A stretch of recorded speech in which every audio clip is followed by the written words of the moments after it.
mengkondisikan hati kita sadar. Supaya saat muncul ujian itu, kita merasakan kesadaran bahwa oh ini jalan sukses saya. Allah kirimkan buat saya, bukan buat yang lain. La yukallifullahu nafsan illa usaha. Kalau kita lihat-lihat, masalah tiap orang kan beda-beda ya. Tapi intinya sama kan masalah. Intinya kepikiran juga kan? Ya kan? Ya, kalau masalah kan nomor 4 ya. Ya kan? Kan berpikir itu ada 4. Ada berpikir, sedikit berpikir, tidak berpikir, pikiranun. Gimana? Masalah itu kan pikiranun kan? Yang dipikirkan kan? Ya semuanya sama, intinya berpikir. Di perusahaan yang besar, yang kecil berpikir. Ya. Yang sedang ujian berpikir. Kadang-kadang sama-sama pusing, pusingnya sama, tapi bentuk ujiannya beda-beda.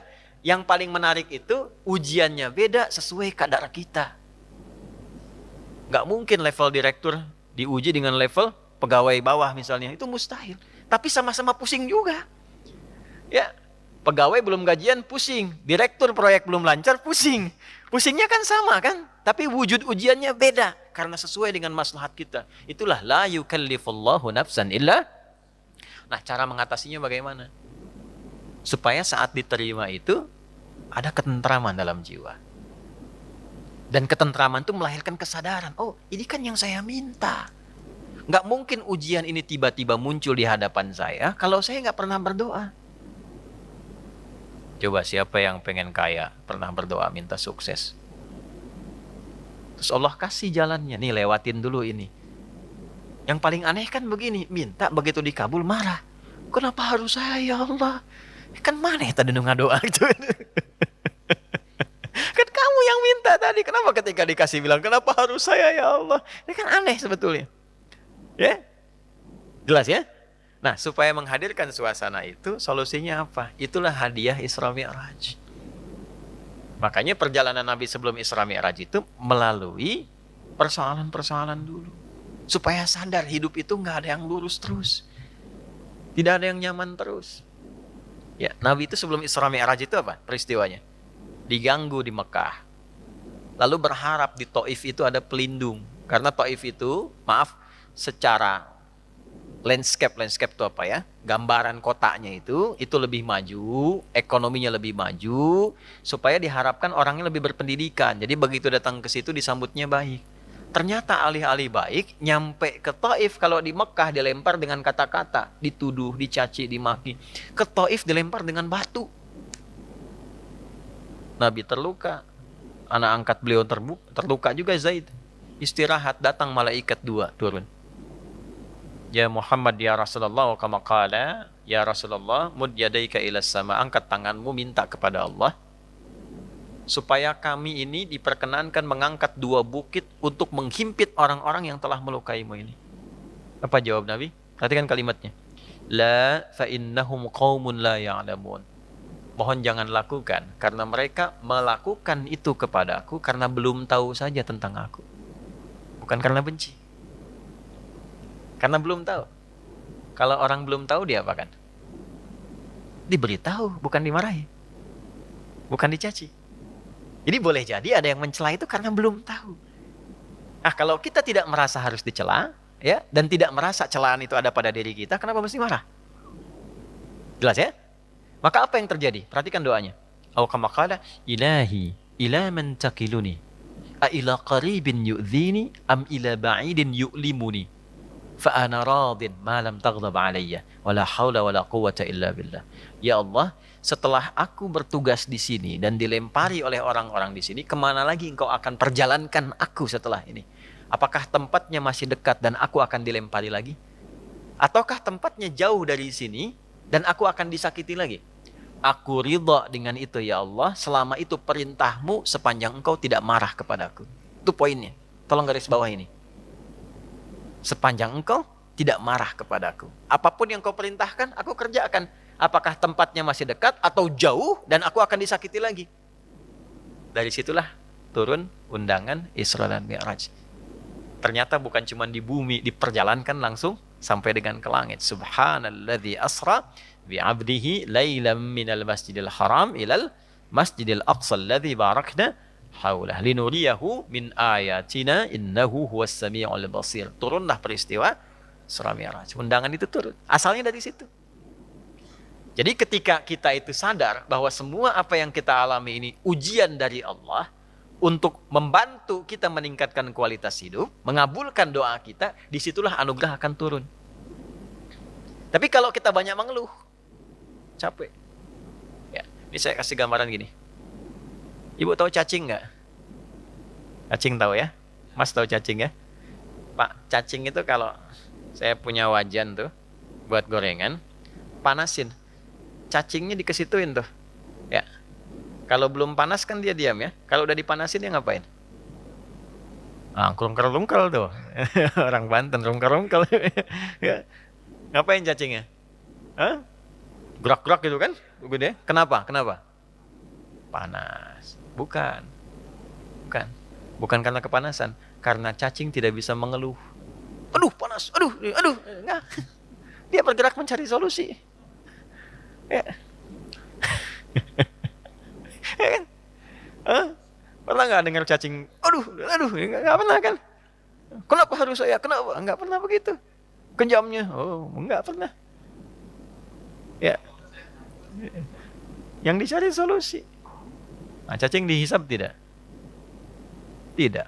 Kita dihisap tidak? Cacing tidak dihisap, tapi menjadi umpan untuk makanan kita.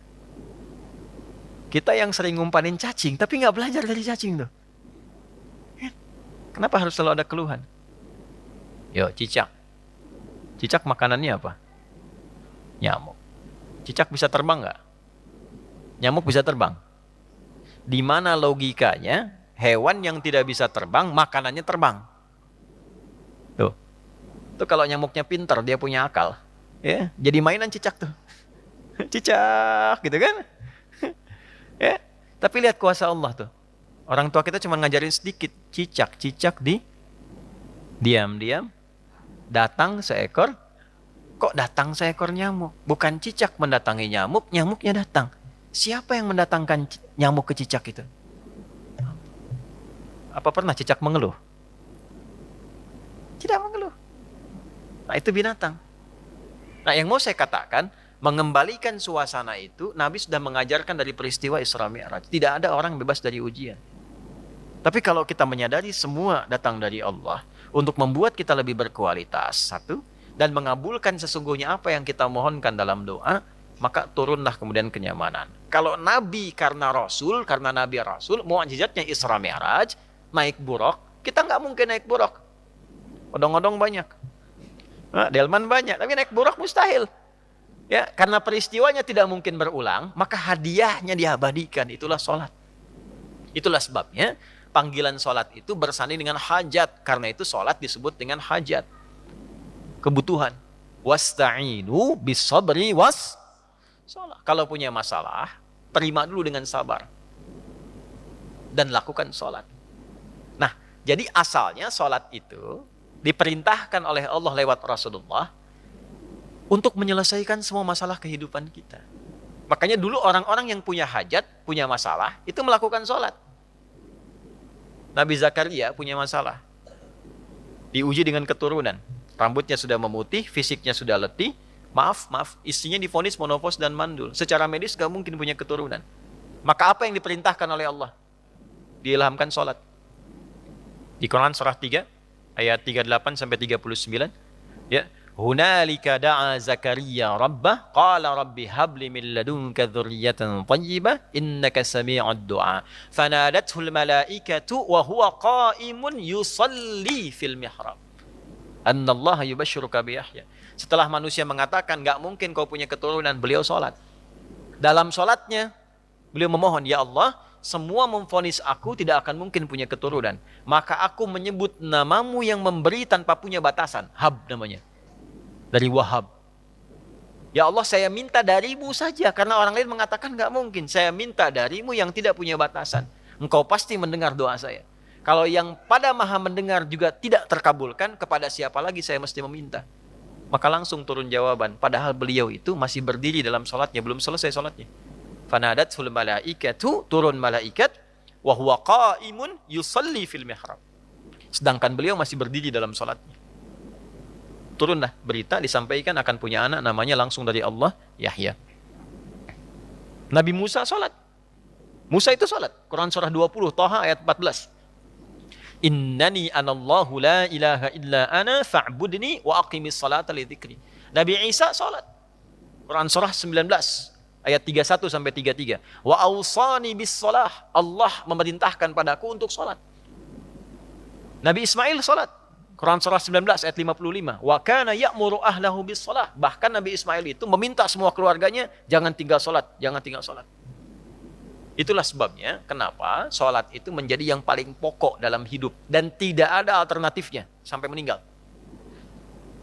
Kenapa? Karena Allah menginginkan semua masalah kita selesai, tuntas. Saat sholat kita minta, rukuk, sujud, selesai masalahnya. Zakat itu wajib kalau ada kewajibannya berlaku. Sampai nisabnya, keluar zakatnya. Tapi kalau belum sampai batasnya, nggak ada kewajiban zakat. Puasa itu wajibnya kapan? Ramadan. Kalau tidak Ramadan, tidak wajib, kecuali nazar. Ya. Dan saat Ramadan pun kalau nggak mampu, masih bisa diganti. Kalau tidak qadha, fidyah. Haji wajib nggak? Kapan? Bagi yang mampu. Tapi sholat, semua berlaku, berdiri. Nggak bisa berdiri, nggak mampu, duduk. Wa qu'udan. Nggak bisa duduk, berbaring. Nggak mampu berbaring, isyarat. Nggak mampu isyarat, berkedip. Dengan kedipan selama masih sadar. Nggak mampu berkedip, disolatkan. Kan sudah selesai. Ya. Ya, sampai titik akhir tuh. Ya, sampai titik. Kenapa? Karena Allah tidak menginginkan semua hambanya siapapun punya masalah yang tidak selesai. Duduk punya masalah, selesai. Berbaring punya masalah, selesai. Itu masalahnya. Dan tidak ada orang hidup yang tidak punya masalah. Ini subuh kan baru berapa menit tadi kita lewat tuh? 30 menitan. Ada nggak yang nggak punya masalah sekarang? Nggak ada. Nanti subuh ke zuhur pasti punya masalah lagi. Kalau sholatnya benar, selesai. Itulah asalnya.